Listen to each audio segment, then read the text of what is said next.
Welcome to the Minnesota Rovers Tuesday evening presentation. Minnesota Rovers is an outdoors club based in Minneapolis, St. Paul. Our members organize trips that range from 1 hour to 2 weeks in Minnesota or further afield. Examples of our activities include hiking, biking, backpacking, skiing, snowshoeing, paddling, and rock climbing. We also organize conservation and trail clearing trips. Our members have experience and skills in many outdoor activities, so if you want to learn a new outdoor activity, we can probably help you. For more information, go to mnrovers.org. Now let's move on to this week's presentation. Tonight, you're here to hear from Michelle Pierson talk about 25 tips and tricks on the Gitchi-Gami Trail. Michelle Pierson is a nature-loving outdoor adventure gal. She lives in Duluth, Minnesota with her partner, Chad, their 3 kids, and 2 rescue dogs. Michelle is a planning assistant at the Arrowhead Regional Development Commission, where work in the Arrowhead brought her in touch with the Gitchi-Gami Trail Association. She has served as the executive director of the association for the last 9 years, and she loves the challenge of working alongside the Trail Association to support the Minnesota DNR's efforts to build and maintain the Gitchi-Gami State Trail. The trail is great as it is, but a completed trail is something that populates her dreams. Please welcome tonight's speaker, Michelle Pierson. Right. Thank you, Stacy, and thank you, Minnesota Rovers. Well, as Stacy so kindly introduced, my name is Michelle Pierson, and I work with the Gitchi-Gami Trail Association. And today, I challenged myself to limit myself to 25 tips and tricks along the Gitchi-Gami State Trail, because this summer, in 2025, we are celebrating our 25th annual North Shore Bike Ride, which is always the 3rd Saturday in August, and will be taking place out of Gooseberry Falls State Park. And I'll have more about that coming up. But that year 25 and our 25th annual ride was the impetus for my presentation. I'm going to click ahead, I think. There we go. All right, as Stacy mentioned, I'm Michelle. I work with the Gitchi-Gami Trail Association as part of my position at the Arrowhead Regional Development Commission. And I'll have this at the end too, but anyone is welcome to reach out to me at info@ggta.org. We also have a website. We are currently undergoing a website redesign. So if you click on our website, it might look a little old school, but we hope to have a new site before the end of 2025. We also are on Facebook. And now I'll share just a little bit about who we are and what the Gitchi-Gami Trail Association is. And actually it was developed, the idea was incubated by a bunch of North Shore resort owners who thought, wouldn't it be great if people could use a trail all along the North Shore? And they kind of had these ideas in the late 1980s and early 1990s. And they started a nonprofit called the North Shore Touring Trail Association. And then they got the DNR involved. And in 1999, they released the master plan for the Gitchi-Gami State Trail. And at that time, the Trail Association changed its name to the Gitchi-Gami Trail Association instead of that North Shore Touring Trail Association. In 2000, the Trail Association put on their first annual ride, and that would maybe make this year be the 26th, but we had to cancel our ride in 2020 due to COVID. So this is our 25th annual ride this summer. And the first mile and a half or so of trail was constructed in 2001. At this point, really like 25 years later, we are up to 35.68 miles, depending upon which algorithm you use. And one day, the trail will be about 89 miles, so we won't know that final mileage until the trail is fully constructed, as we're planning segments as we can find funding.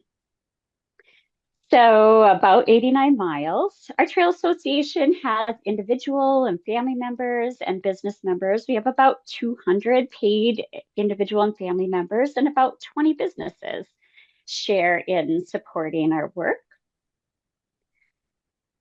We meet. What does our trail association do? The nonprofit is guided by a all volunteer board of directors, and we meet every other month.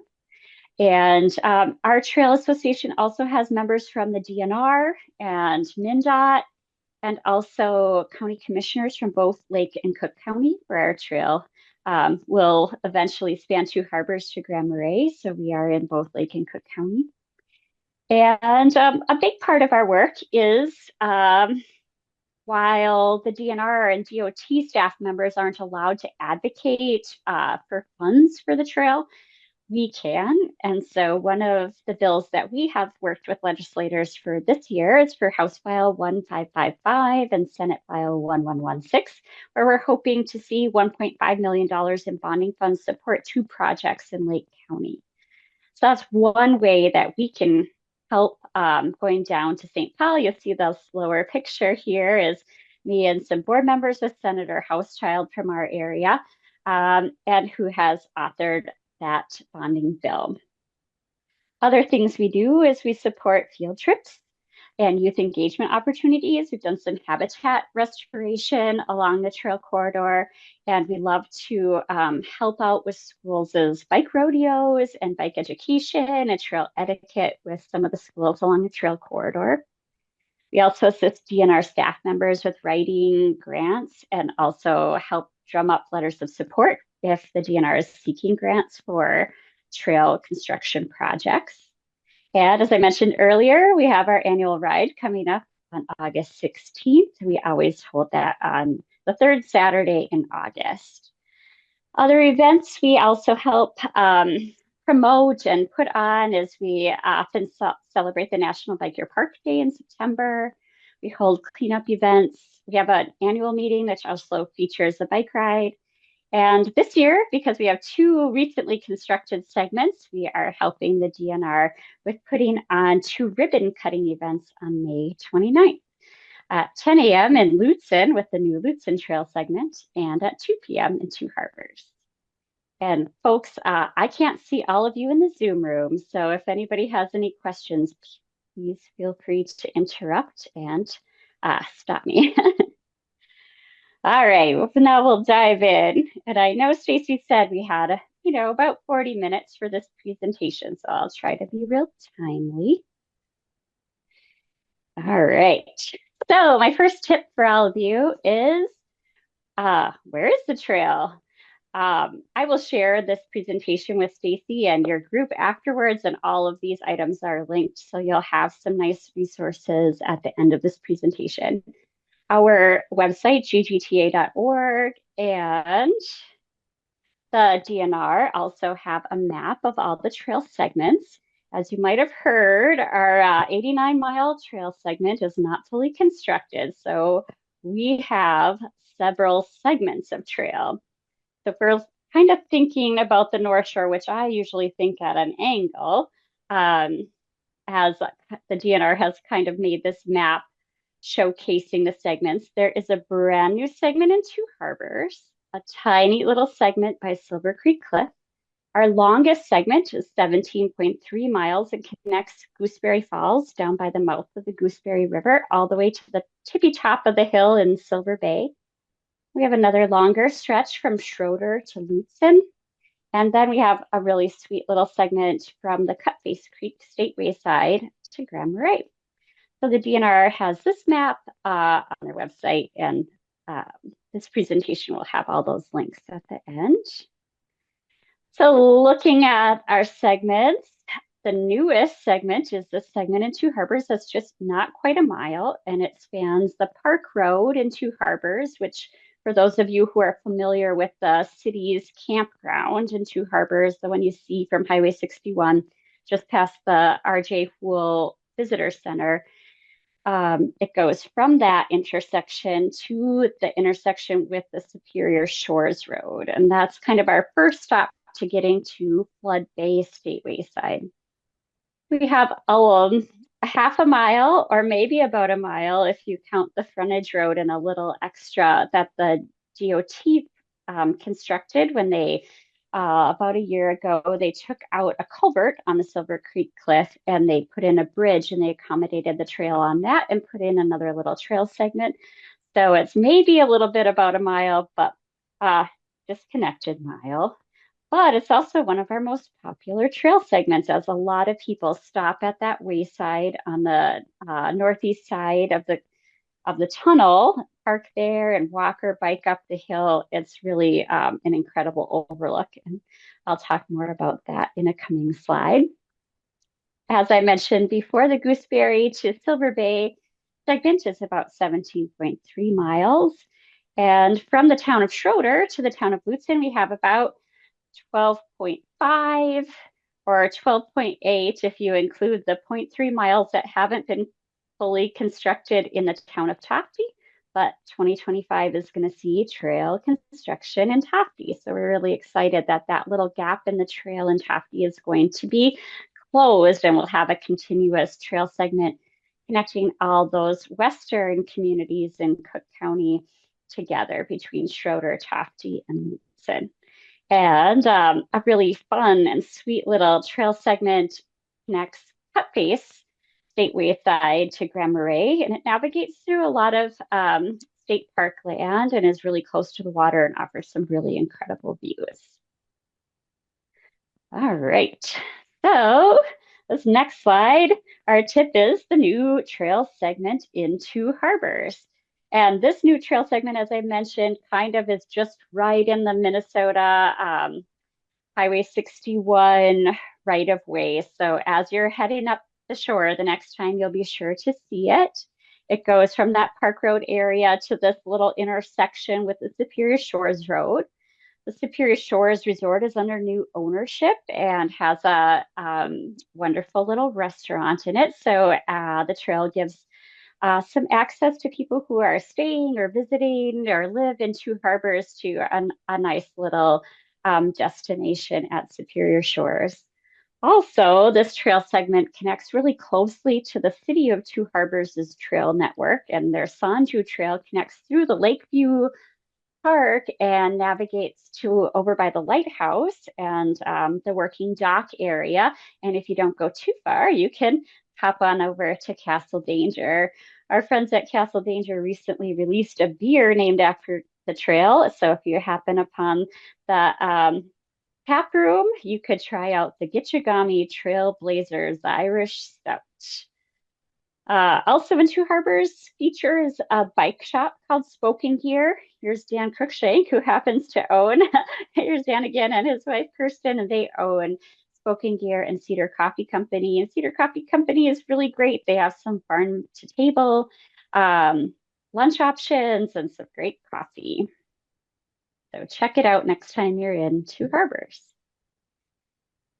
All right, we're on to tip number 4, which is a stop at the Silver Creek Cliff. I kind of alluded to this little lonesome trail segment. And for those of you who've been on the trail in this area, you might know that this trail corridor is on the old Highway 61 road grade. So in the early 1990s, they blasted like I think it was like 1 million cubic yards of rock to make the Silver Creek Cliff Tunnel. This summer, there will be some construction in this area, and the tunnel will be down to 1 lane Mondays through Thursdays. So if you're headed up the shore on a weekday, Monday through Thursday, both the Silver Creek Tunnel and the Lafayette Bluff Tunnel will have some traffic interruptions as they need to move down to 1 lane to replace all the light bulbs with LEDs. And in this slide, I've also connected you to some history of the Silver Creek Cliff Tunnel construction and how you can be where people used to be driving their cars on the outside edge of that cliff. All right. So that gets us to this disconnected trail. And my tip 5 is how about those shoulders? So the whole Gitchi-Gami corridor makes up part of the United States Bike Route 41, which is called the North Star Route, which connects all of you down in St. Paul to the border with Canada, north of Grand Portage there. And the folks at MnDOT have a really great website with maps that have turn by turn if you're ever interested in checking out the whole North Star route, which uses a variety of trails like the Munger and the Duluth Lake Walk system and Cross City Trail, as well as road shoulders on Highway 61 where we don't yet have trail. Everywhere where we do have Gitchi-Gami Trail, the route uses the Gitchi-Gami State Trail. I'm also including a shoulder width map for those of you who might be interested in doing, say, a Duluth to Grand Marais ride. How do you get there? So that you can feel educated about what I feel comfortable riding in Highway 61 road shoulders. In a lot of areas, it is nice and wide, like you see here before Tetegooch, but in some areas, it really is like less than 3 feet on the shoulders. I also thought I'd bump in a little extra tip about the North Star Bicycle Race, which takes place every September. This is an unsupported race that some folks organized. And you have to be completely unsupported. So you sleep and everything. You have to fuel yourself with food. And the record holder completed this entire out and back. So from St. Paul to Canada and back, it's 629.4 miles. And Nick Elliott did it in 38 hours and 41 minutes. And Kate Coward did it in 42 hours and 45 minutes as the record holders for that event. Kind of fun to check out. And I've included a link to that event. All right. So what is this trail all about? Like the goal is to just forge connections to the North Shore's communities. And really, since the DNR has been involved, it's really been about connecting people to our amazing state shared places like our state parks. So our tip number 6, we get up to Gooseberry Falls State Park. Many of you have been there, I'm sure. Rovers are no strangers to Gooseberry, and many of you have joined in past trips that Stacy has organized as a Rovers trip to join our annual ride. Gooseberry offers wonderful campgrounds, a beautiful visitor center. The trailhead for the trail is actually down past the fee station and at the mouth of the Gooseberry River. And it's a great little trailhead there. And I have included a picture of my daughter when she was younger. If you ever have a chance in the spring rain and even into June, you can often find tadpoles in these little kind of like tidal pools on the very old basalt formation that is down by the mouth of the river. And that rock there, that basalt is 1.1 billion years old. I thought I'd also throw out that there is a bike fix-it station at Gooseberry. It's in kind of a weird spot because it's down a trail spur behind the visitor center, kind of at the top of the hill. But if you have a flat, there's a pump. All right. Please let me know if anybody has any questions or comments as we go. Otherwise, I'll just move right along.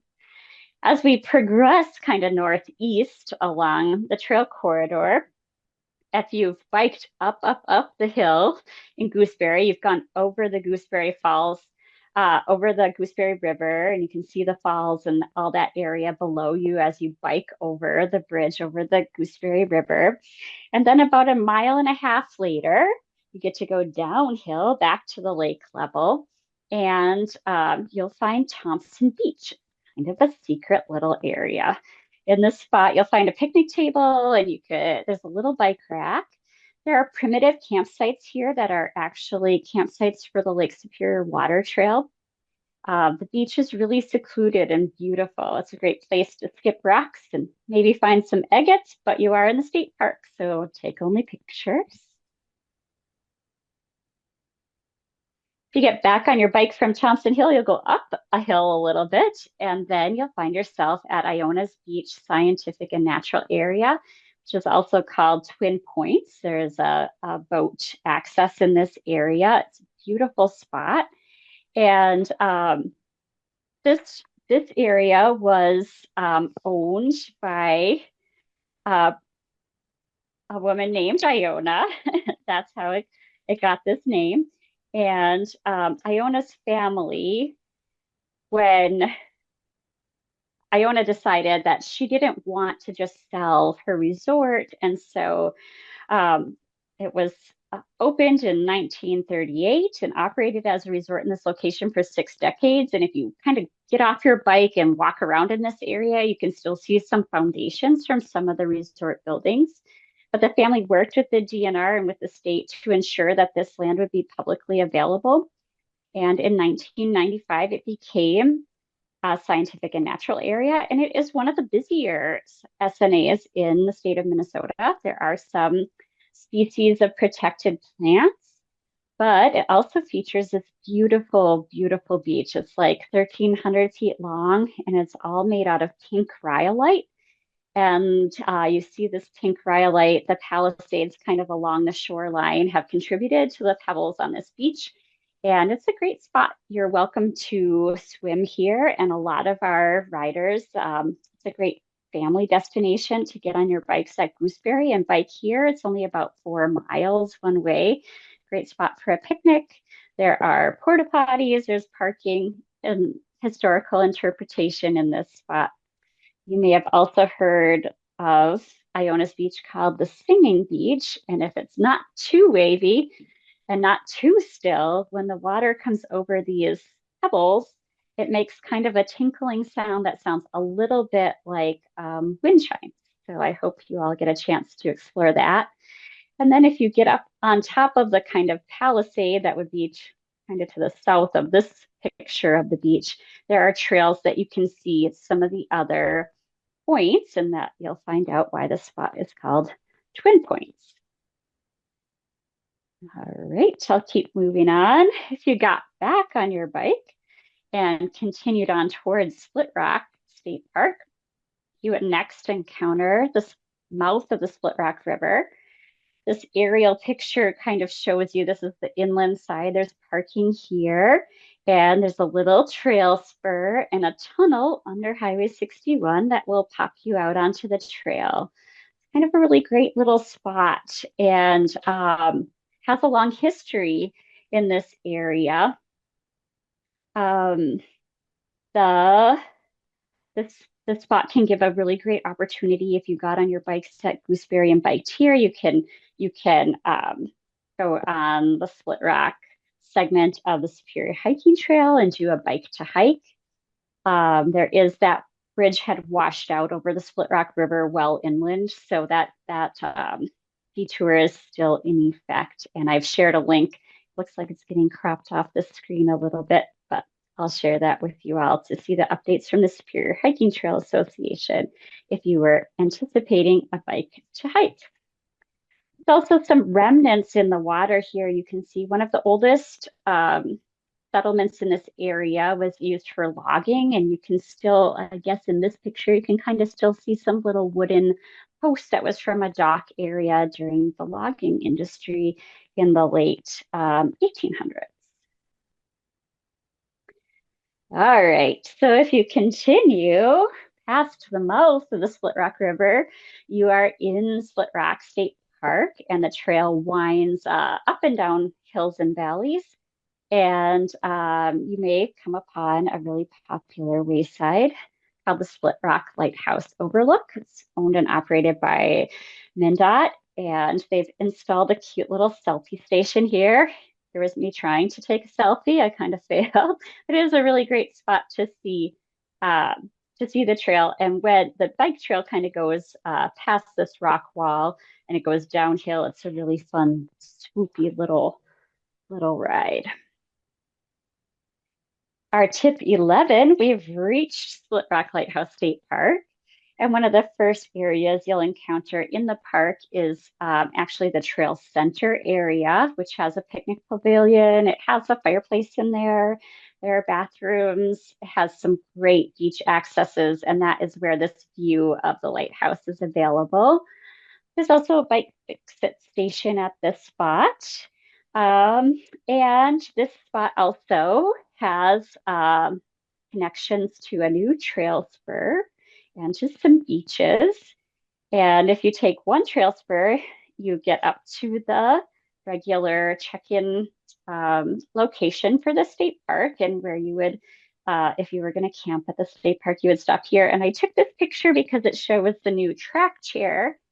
And so if you have any family or friends who are unable to, or who might use a wheelchair to explore areas, the state park has this track chair rental, and they have, I've included a link here.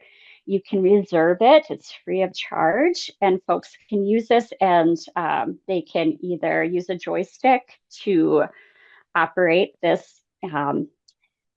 It's like an e-bike motor in the track chair themselves, or there's also remote if you have somebody who could use some guidance. And this can even get down on the Pebble Beach. So it's a great way for folks who have mobility issues to be able to get into some more rugged areas in our state parks. Also, Split Rock recently expanded and added the Shipwreck Creek Campground, which features some really great drive-in sites and two ADA sites that have tent pads and crushed gravel approaches that allow people who are camping with using wheelchairs to have some significant ways to set up camp in an accessible way. And also, there's a whole separate trail connection to Lake County's mountain bike network. So this the Gitchi-Gami can provide a connection so that the people in your party or your family who might want to check out some really rugged mountain bike trails can connect right to that from the Gitchi-Gami in Split Rock State Park. And I've included a link to the map for that bike trail system. I have not ridden this. Some of my family members have, and it's I'm more of a Cuyuna mountain biker, and this one's a lot more rugged. All right. I'm sure you also know, I didn't even include it, but you can stop off at the top of the hill in Split Rock and visit the historical site. That is a fee area, and you can explore and see what it would have been like in the 1920s and beyond to live on the North Shore before there were roads, when there were lighthouse keepers who helped keep our boaters safe. But if you got back on the trail from that area, go back. I don't know what I did here. This isn't quite the right link, but this I wanted to showcase as the trail provides a unique opportunity to check out a historical site where the Madeira, a ship that had an accident and a shipwreck in November of 1905 occurred. And so you can't access this spot by car. People who are divers can have access to a special diving, they get a padlocked key code and they can access the parking area to access the spot, but the Gitchi-Gami Trail actually provides access to the spot. There's interpretation, and you can check out the beach that is very close to where the Madeira sank. And it was that storm in 1905 which encouraged folks to decide to build Split Rock Lighthouse. All right, I think I might need to start talking faster. Next up is the next city on the North Shore, and that's beautiful Beaver Bay. Beaver Bay features one of our at-grade crossings of Highway 61, and we've worked with MnDOT to try to put in these bump outs, kind of temporary bump outs to narrow the crossing distance in Beaver Bay. This whole segment between Split Rock and Beaver Bay offers some really great lake views. So that's pretty fun. And hey, I feel like I know some of these people. This showcases a bunch of rovers from a few years ago before the pandemic who joined us for the annual ride.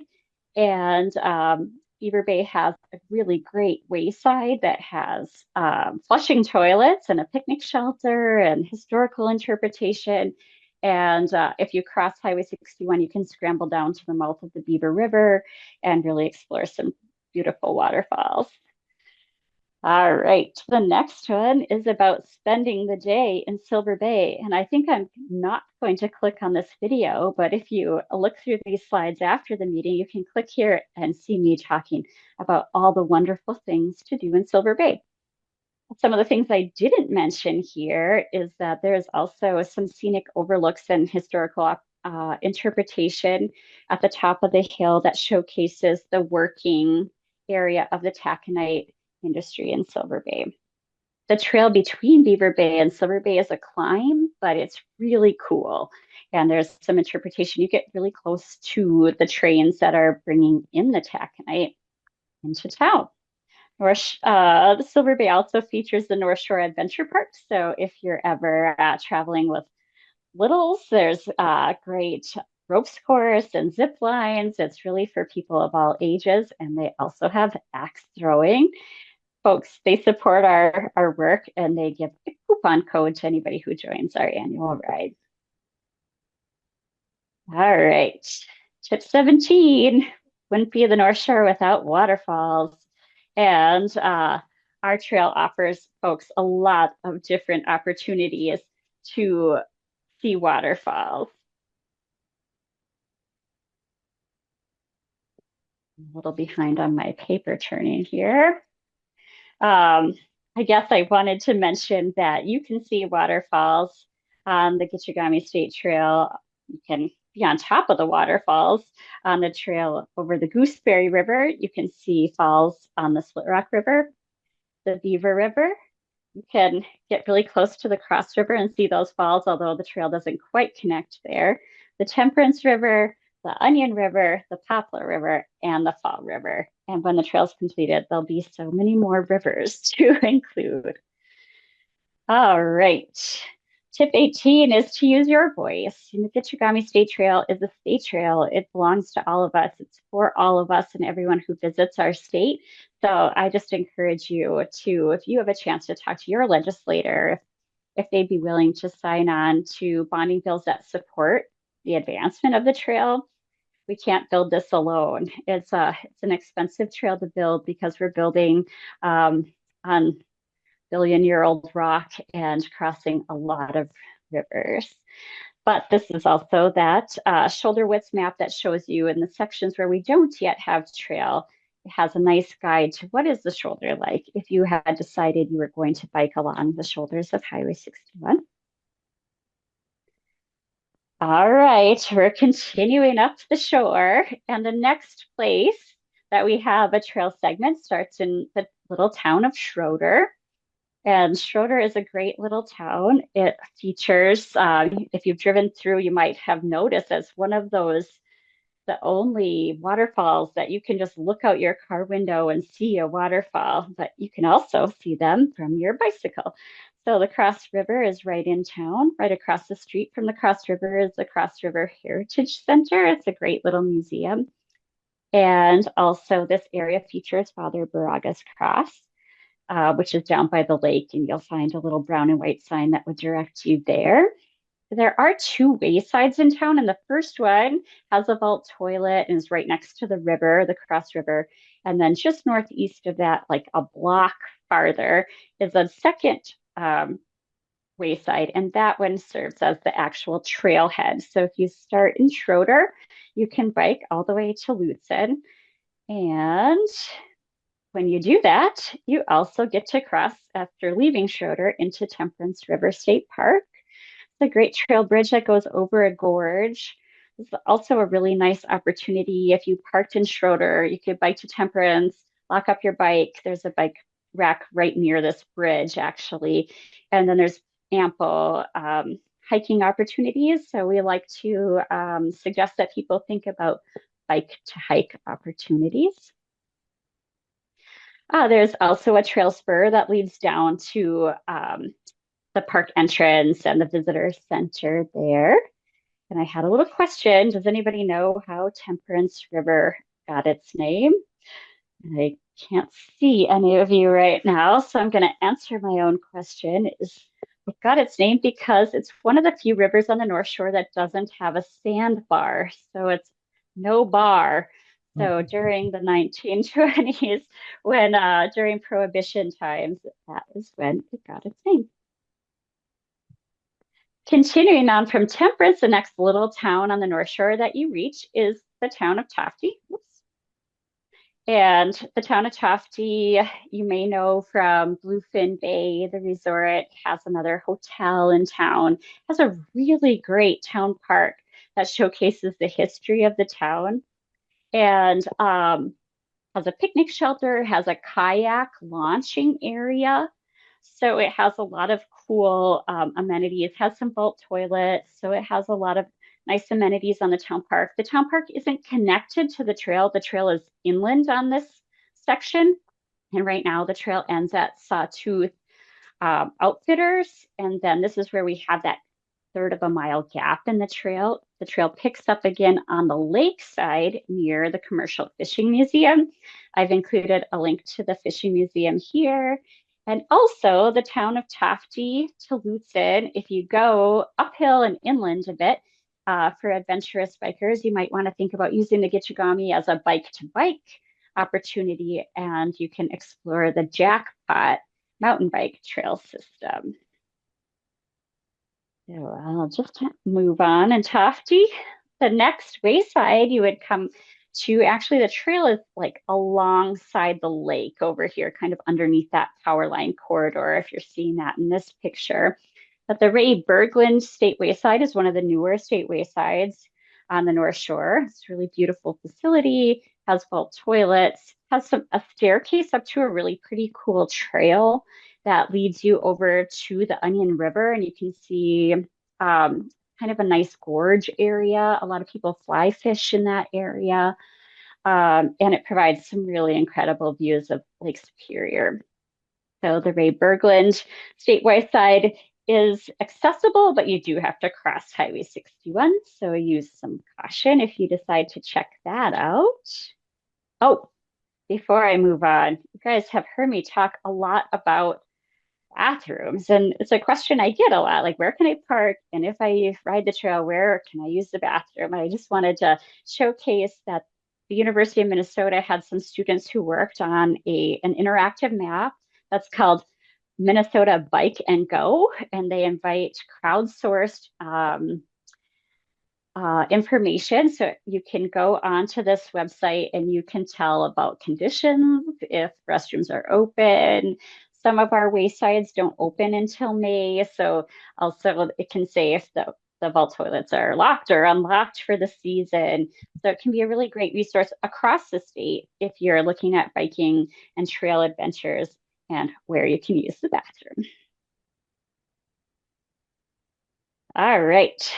Our next little town we would get to, so you're back on the trail from the Commercial Fishing Museum in Tofte, you're mostly in Highway 61 right away. You do go under another tunnel and cross from the lakeside back to the inland side of Highway 61, kind of near the golf course in Lutsen. And there is a trailhead near Highway 61 and the Ski Hill Road. We've helped the DNR with acquiring this piece of property, and they are planning to enhance. Right now, it's a gravel parking area access, but there are plans to pave that area and add a couple more amenities to make this a little bit nicer of a trailhead. And so this last fall in October of 2024, the newest segment of trail expanded from Ski Hill Road in Lutsen, getting in towards the town of Lutsen, which is a really long and drawn out little town. So if anyone is familiar with the Clearview area, Lutsen folks kind of think of it as their downtown or their kind of commercial center. It's where Fika Coffee is and the post office. And so this new segment of trails, about 1 1/3 miles long, connecting Ski Hill Road to the parking lot for the Arrowhead Electric. We didn't quite have enough funds to get it to Clearview, but the Trail Association has worked with DNR and we've gotten some more funds to work on two next phases of that trail. They'll be very short little phases, but getting this trail advanced into the actual town center of Lutsen. And this is a segment that we're planning a ribbon cutting event on May 29th. Continuing from Lutsen, now we're back to where we just have road shoulder as we get towards Cascade State Park and then beyond Cascade State Park towards Grand Marais. The next longer segment of trail connects Cutface Creek State Wayside to the city of Grand Marais. It's about 5.1 miles. The wayside is really lovely. It has picnic facilities, vault toilets, there's parking here. And when you get on the trail, it's really so gorgeous because you are kind of windy and right near the lake. And you get to cross over this beautiful little fall river, which is really running right now with spring melt and the rain we had yesterday. This has a wood arch bridge that has kind of a jut out on both the lake side and the inland side. And this is one spot where there is a waterfall in between Highway 61 and the lake. So this offers a really cool spot to check out Lake Superior and a beautiful little waterfall. And for our 25th tip for our 25th year, isn't life grand in Grand Marais? It sure is. I couldn't say enough great things about Grand Marais with all of the ample opportunity for restaurants and breweries and lodging and beaches and the municipal campground. There's access to the Pincushion mountain bike trail system as well. It features the folk school and a lot of art installations and recent installation of artwork honoring George Morrison. And I always say that a trail that ends at World's Best Donuts has to be pretty great. So that gets us to Grand Marais, where the trail ends or starts, depending on your perspective. And for my last slide here, I just wanted to say thank you to all of you. I hope to see a lot of you on Bride Day on August 16th if the rovers are going to come up. And my last tip of the day is that I hope everyone learns about the Minnesota Rovers and supports the wonderful work and connections, the work you do and connections you make to get people outdoors and connected to one another. And with that, I just, again, have opportunity for questions and my contact information. You mentioned the George Morrison installation. What's the name of that? That's in Grand Marais. It's in Grand Marais, and it's right off of the trail before you get to Fisherman's Daughter. And it's kind of like, it's just outdoors, and there's some historical interpretation about his artwork. And it's a really beautiful little place to stop along the trail as you get into town. So between the campground and the folk school, you'll see it right off of the trail. And it's kind of like, yeah, like a little parklet, kind of. Thank you. Mm-hmm. Oh, I do see there were questions in the chat that I was so busy clicking through my slides that I didn't see. So I thank everybody who thought about this even from a kayak perspective. Really, you know, the Gitchi-Gami Trail has a parallel trail, and that is the Lake Superior Water Trail.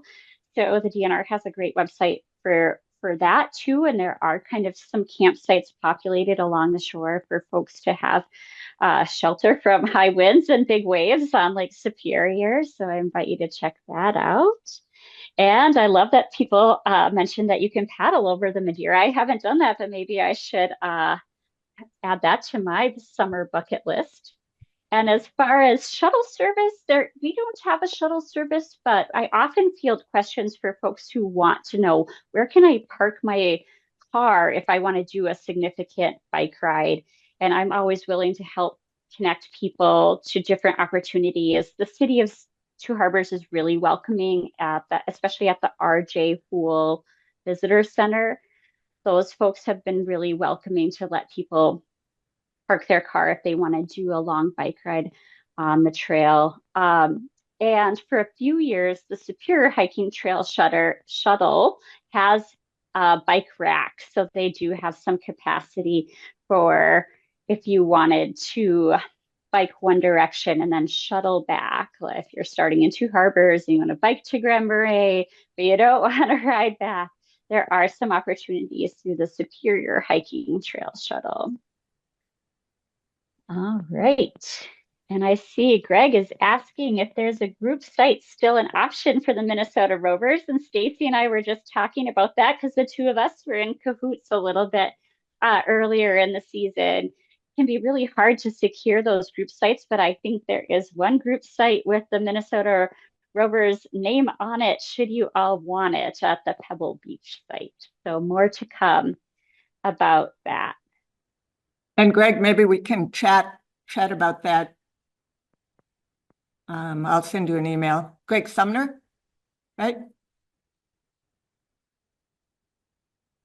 Yep, that was me. Yep. Thanks. Okay.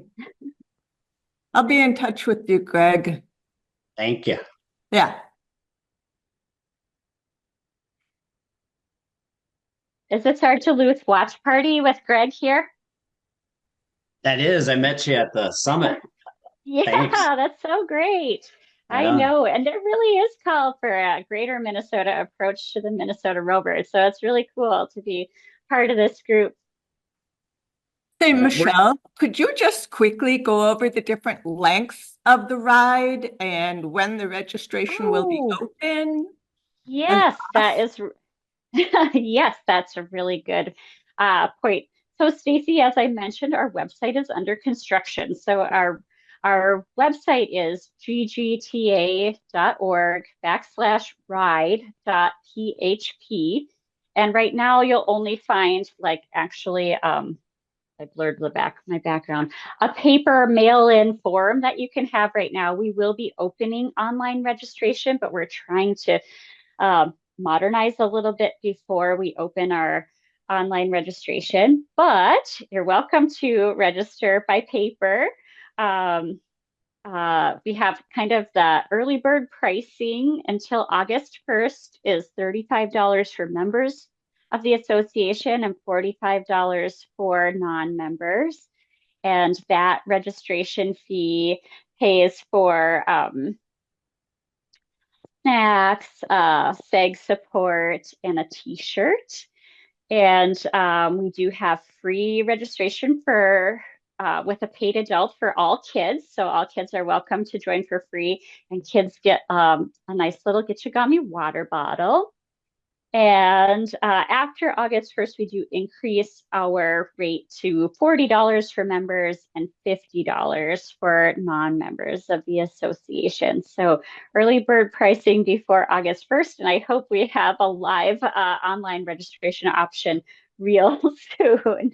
So thank you for that question. We do have 4 different ride options. So we have an 8-mile family ride, which goes from Gooseberry to Iona's Beach and back. We have lawn games and crafts for kids and fruit roll-ups and kid-like snacks at that rest stop. And then we have a 28-mile ride, which goes from the mouth of the Gooseberry to Beaver Bay and back, all on the trail. It's an out and back. Really nice ride. We have our biggest rest station is in Beaver Bay, and we sling peanut butter and jelly sandwiches and have all sorts of salty snacks and fruit for our riders at Beaver Bay. And then we have an option for folks to go from Gooseberry up to the top of the hill in Silver Bay and turn around. And that ride length is 34 miles. So it's 17, it ends up being closer to 35 miles. And then our longest ride is a 55-mile ride, and that uses connecting roads in addition to that, like 17 miles out to Silver Bay. And then you used to kind of make a lollipop, but we're deciding to keep people off of Highway 1 and Highway 61 road shoulders. So we have kind of a you go up the Lax Lake Road, for those of you who know where that wonderful little area is, and then hit Highway 1 and turn back around. So that's a 55-mile route, and our riders have said that that's a little more comfortable, and you get a chance to stop in Beaver Bay for snacks coming and going. So we've been hearing good things about that, and we can't wait for a trail advancement to see us doing super long rides all on the trail. So little by little, pedal by pedal, step by step, we're going to get this trail built. Thank you, Michelle. Are there any questions online or what? E-bikes? Are e-bikes allowed? Yeah, on all Minnesota state trails, class 1, 2, and 3 e-bikes are allowed. Many of you maybe have been hearing Bicycle Alliance of Minnesota has been trying to work with state agencies and other folks about like what is an e-bike and what should be allowed. And there is maybe some desire to see maybe a speed limit enforced. So as many of you probably know, folks who have an e-bike that they own are pretty good at handling them. And we have a really hilly trail. And there are a few rental companies along the North Shore. And so some of those folks, we've been hearing from trail users that there's some concern about people who maybe don't know, how to handle an e-bike and how to stop very efficiently or effectively or safely. So I think this is going to be a continuing conversation about e-bikes and their use on our state trails, but they are allowed. And e-bikes that are pedal assist are welcome. And then also for folks who have mobility issues, there is a carve out class for folks to be able to use a throttle, but they aren't supposed to be over a certain power. There is a state statute in Minnesota law that identifies each of the 3 classes and what's allowable on state trails. And I could share that with Stacy afterwards too. Thanks for the question, Sandy. Yeah. Any other questions while we have Michelle? One quick question is, what's the biggest challenge for extending the trail? Oh, what is the biggest challenge for extending the trail? I bet you guys can guess. Money? Yeah. Money, money, money. Yeah, it's an expensive trail to build. It really is. And some of the more straightforward segments have been built. But that being said, the Trail Association was able to leverage 500,000. Not last year, we didn't get a bonding bill, but the year before, we had a successful bonding request to study between Silver Bay and Tetagooch. And we're pretty excited about that because you can see a trail segment that spanned Gooseberry to Split Rock to Tetagooch. It would be like 25 miles or plus, a little more maybe. But a trail that connected 3 state parks could be a real boon for our region and for connecting people to state parks. And the folks in Two Harbors is our biggest community on the North Shore, and forever they haven't even had a Gitchi-Gami Trail segment. And so there's a lot of excitement about this first little 0.89 miles, but we want to keep it going. So the Trail Association has helped the DNR acquire some bonding funds and some grants for Superior Shores to Flood Bay State Wayside, which is the next wayside on the shore. And that'll be a great little destination. But I've heard some real desire that within the next 10 years, we should get Two Harbors connected to Gooseberry. And I'm here for that. So I think we just all have to push, but it's going to take all of us telling legislators that this matters to us. This is important. So, but money, that's it. That's the big challenge. So those are House bills number 1555 and Senate bill number 1116, right? That's it. Tell your legislators to support Senator Housechild and Representative Skraba and Zalesnikar's bills. And we'll see. I hope we get a bonding bill this year. I know there are projects all throughout our state that could really use those funds. And that's how we get these things done. So, yeah, thank you. Thank Michelle. Thank you so much for coming and sharing with us about the Gitchi-Gami Trail. Thanks for watching this Minnesota Rovers presentation. If you want to see more, please click on the link to our channel or the subscribe button below. Thank you.